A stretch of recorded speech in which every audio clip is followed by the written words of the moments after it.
This man tattooed his entire body to look like an alien. Anthony Loffredo is a tattoo and body mod addict who inked his eyeballs and tongue, removed his nose, ears, and 2 fingers just to fulfill his dreams of becoming an alien. According to him, his transformation is only 57% complete, and he simply can't stop doing what he's doing. He even has plans of removing one of his legs, all in the name of evolution. Has he gone too far?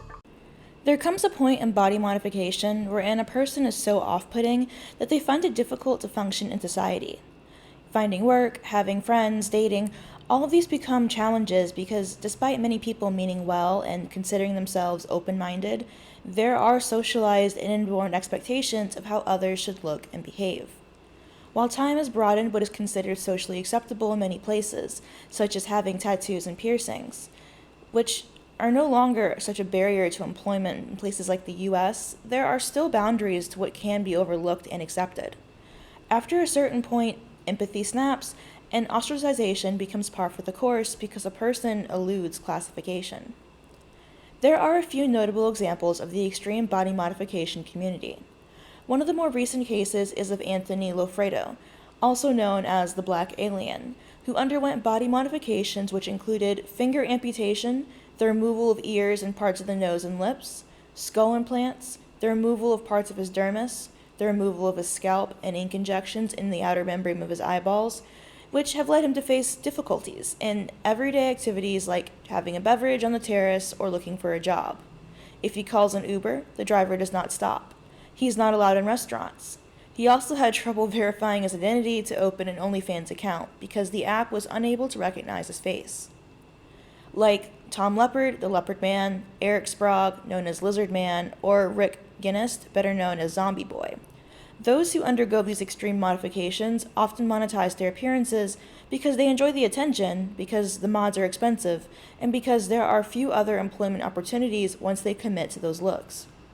Daily life becomes difficult and they seek support and community from within the body modification community, which becomes insular and difficult to socialize outside of. The rejection of societal limits leads to being othered, even if unintentionally, by the greater world. Similarly, those who transition or choose to identify outside of their sex are often othered. For example, one mother posted on Reddit about the feelings of exclusion that her son was facing as a result of identifying as non-binary. Her account reads, "Parent of 9-year-old non-binary child. I am the parent of a non-binary 9-year-old child. They are the sweetest, silliest, smartest kid in the whole world. My husband and I do our best to educate ourselves, support them, and advocate for them. They are assigned male at birth and have presented femme since the age of 4 years old. They found the language for how they felt when they were 7 years old. I read them a children's LGBTQ+ book, and when I read the word non-binary, they immediately stopped me and asked, 'What's that?' I told them what I meant, and their lives lit up. They said, 'That's me, that's how I feel.' Once we had the language, I met with their school to ensure each teacher and staff member would use their new pronouns, that they would have access to all-gender bathrooms, and we made a plan for how to ensure that the other kids would understand and respect their pronouns, with my kids' consent and at their request. It was a tough year. Some kids were supportive, some cruel. I wanted to scream with the other parents for not educating their kids. My kid basically never had playdates. I would ask parents, and they either wouldn't respond or would send their kid, and we would never hear from them again. In our small town, birthday parties are divided by boys and girls. My kid wasn't invited to the boys' ones or the girls', even though they play with girls almost exclusively. Finally, I just started calling the girls' parents, begging them for my kid to be included. Most parents were happy to oblige. I honestly think it didn't occur to them to invite my kid. We're doing what we can, but it doesn't feel like enough. I'm so scared they're going to, if not already, feel isolated, which leads to depression or gender dysphoria. I'm worried I'm not doing enough or that I'm doing too much and making them feel boxed in. I try to bring it up so they know they have a safe space to vent, but also not bring it up so much that they feel self-conscious. I feel like I'm messing it up. I made an appointment for a gender clinic because they book out 1 to 2 years in advance. But a spot opened up suddenly and I don't know what to do. They say they like who they are. They like how they look. They've never expressed wanting to be a girl. They've never expressed being trans. They said breasts are weird, bras look annoying, and they love peeing outside whenever they want, LOL. We've talked a little about puberty, things like having a lower voice or noticing the shape of their body changing. They seem neutral but also uncomfortable. I hate that we have to push these conversations. They shouldn't have to think about the future of their body like this at 9 years old. What are some things you wish your parents had done when you were 9 years old? How can I best guide them but also let them lead this? Were you ready to make decisions about your body at 9 years old? Peer socialization is important in childhood development, and despite attempts to dissuade the formation of gender, children learn from and mimic those who they find similarities with. Discerning between sex is an inborn trait which rears its head early, as infants have been found to process gender categories as young as 3 to 4 months old. As one study found that infants raised primarily by their mothers have been found to prefer female to male faces, and were better able to recognize individual females. This ability continues into adulthood, as sex matters for sexuality, determining safety, and how to interact with others based on gendered socialization. As noted in the study titled A Sociometric Approach to Understanding Characteristics of Same and Other Gender Friendships in Young Children. As early as 2, children identify themselves as a member of one gender, and by kindergarten, children give gender stereotyped answers when asked about what adults would want them to play with. They also have an understanding about how to behave as a boy or as a girl. At the same time, kindergarten marks an important developmental milestone in which children are exposed to large groups of same-age peers. For some children, kindergarten marks their first social experience of this kind. Thus, the classroom context provides a setting for children to explore social relationships and choose their own play partners and friendships, while simultaneously developing their own ideas about gender and gendered behaviors. Gender segregation is a pervasive and observable characteristic of young children's playgroups and friendships. In preschools, children's play is dominated by same-gender interactions, and the segregation intensifies into kindergarten. The principle of homophily, which states that the similarity between individuals promotes connection, provides support for a mechanism underlying gender segregation, suggesting that children select same-gender peers as playmates and friends based on compatibility on behaviors and interests.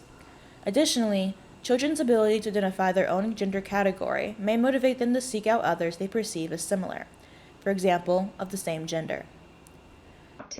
And it said to find a common interest you can connect. Yes, and it's called homophily.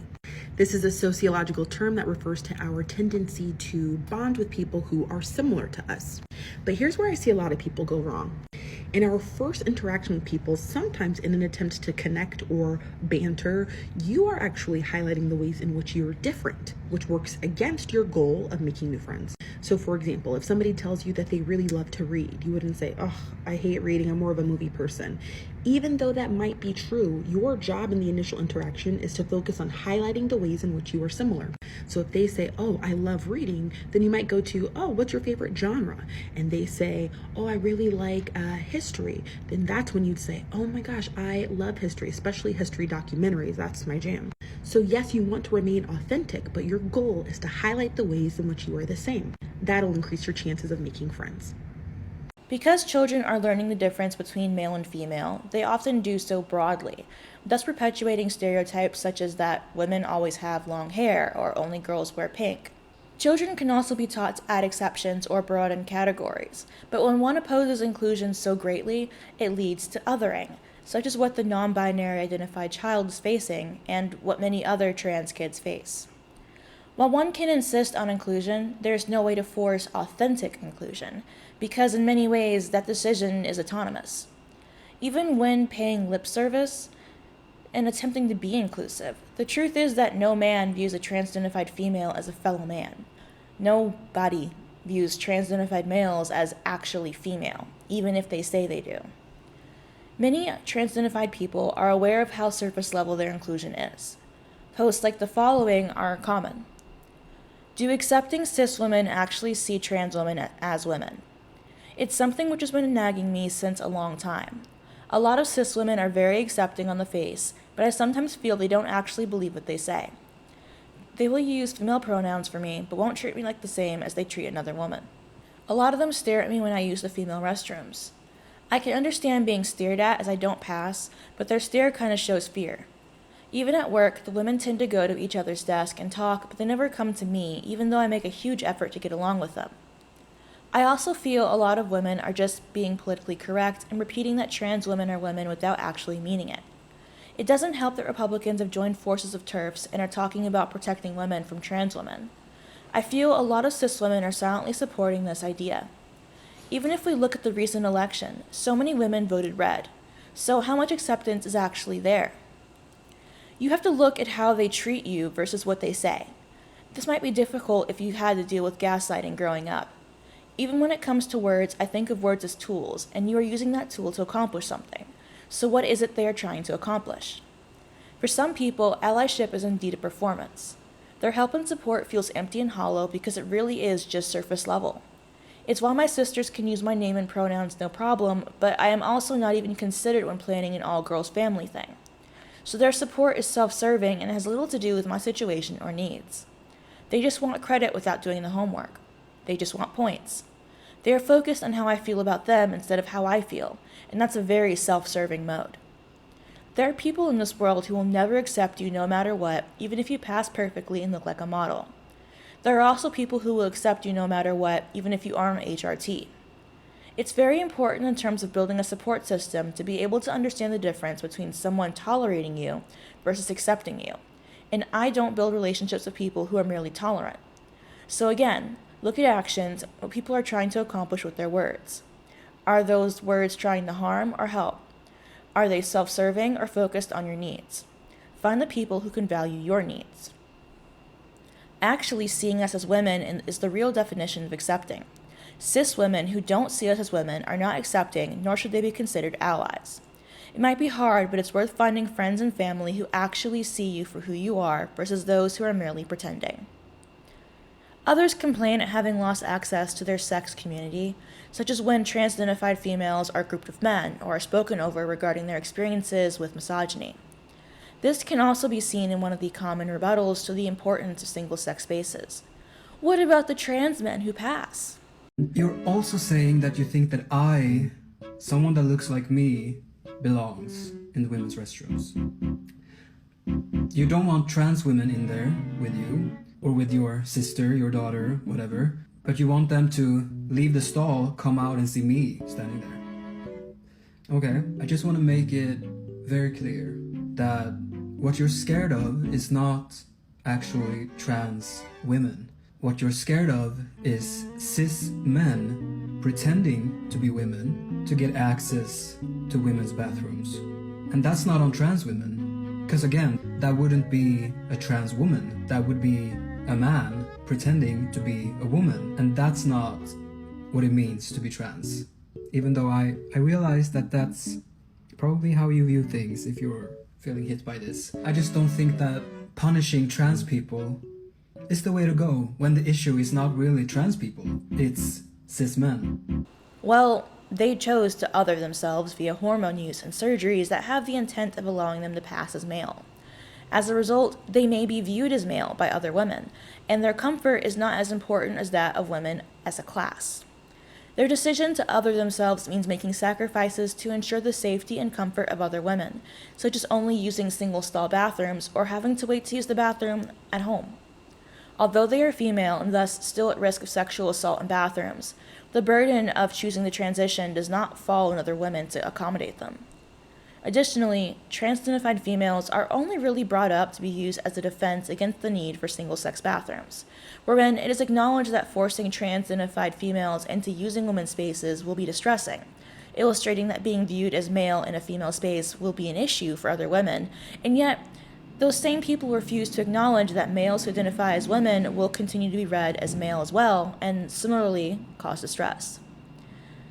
When trans-identified males like to argue that they are at risk from other men due to their sex-obscuring hormone or surgery use, the solution is not to force women to give up their safety and security to accompany them, but rather they should fight for their own third spaces and, if truly feminist allies, would not disregard the rights of women in favor of their own experiences.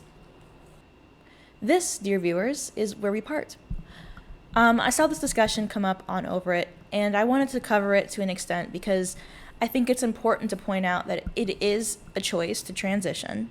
You may be distressed, you may be led to this path, but it is ultimately a choice. You have to choose to pick pronouns and a new name and to take hormones and do all these things.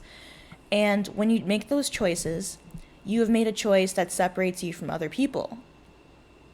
Now, a lot of people will attempt to still be inclusive, to still be nice, and certainly as human beings, we all have to respect one another to a certain extent.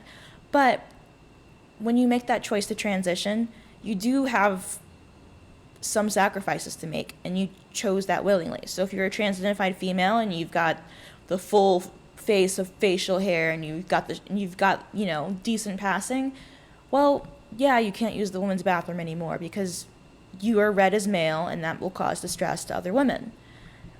And trans-identified males will pretty much always be read as male, just uncannily wearing a wig or having long hair or wearing this sort of outfit. Because as mentioned in previous videos, everyone thinks they pass, and the truth is, in real life, without filters, a lot of people don't pass. So you can't use the trans who pass can use the bathroom. You made the choice to transition, which means you're going to have to use single-stall bathrooms, because if you use the sex-assigned bathroom, like if you're a trans-identified female and use the women's bathroom, same thing with men, then you might make other people uncomfortable. And you live in a society, so you can't just say, oh, whatever, I'll do what I want. You have to consider the rights and comfort of other people. Anyhow, if you guys have any comments, questions, or concerns, let me know in the comment section down below. And I'll see you guys next time. Bye.